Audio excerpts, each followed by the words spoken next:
عمرك بصيت في المراية ولقيت إن عندك سن أطول من التانية؟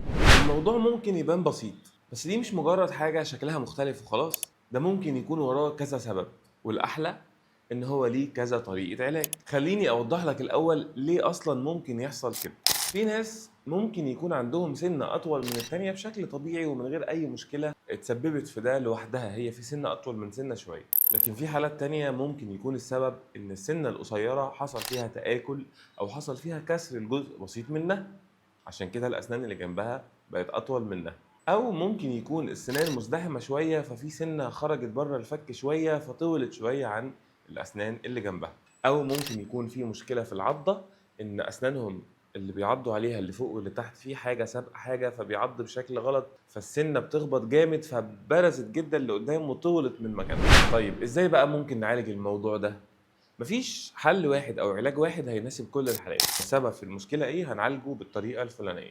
الخيار الأول والبسيط واللي ممكن ناس كتير جدا تعمله وأنا مش برشحه قوي، وهو إن إحنا لو عندنا سنة أطول من التانية فإحنا ممكن نبرد منها، لو أطول ربع ملي ولا نص ملي ولا حتى ملي ممكن نبرد منها ملي بسيط، ويبقى كده بقت نفس طول الأسنان وانتهت المشكلة. ليه بقى مش بفضل الحل ده؟ لأن دايما احنا مش بنفضل نبرد الاسنان وخلاص، خلينا دايما نشوف المشكله ايه ونحاول نعالجها من جذورها. يعني لو انت عندك سنه بتعض غلط فالسنه دي بتخبط جامد في الاسنان اللي تحت فطولت من مكانها، لما نبردها ممكن تطول تاني، فبالتالي يبقى حلينا المشكله بشكل مؤقت وكمان بردنا جزء من السنه احنا في غنى ان احنا نبرده، وبرده المشكله في الاخر ما اتحلتش. الاوبشن التاني لو عندنا سنه مكسوره او قصيره بسبب ان هي متاكله، ممكن ان احنا نبني الجزء القصير ده، نطول السنه القصيره دي ونبني الجزء اللي مكسور ده، وتبقى السنه دي خلاص بقت نفس طول الاسنان اللي جنبها. او ممكن نعمل عليه عدسه تجميليه على السطح الخارجي بحيث ان شكلها ولونها وحجمها يبقى نفس طول السنه اللي جنبها. اما الخيار الثالث واللي في الغالب دايما بنعمله، هو ان السنه الطويله ديت بتكون طويله بسبب ان في مشكله في العضه، وبالتالي اول ما بنلاقي في مشكله في العضه بنعرف على طول ان الحل هنا لازم تقويم اسنان علشان نظبط العضه بتاعه الاسنان والاطباق بتاع الاسنان على بعض، وبالتالي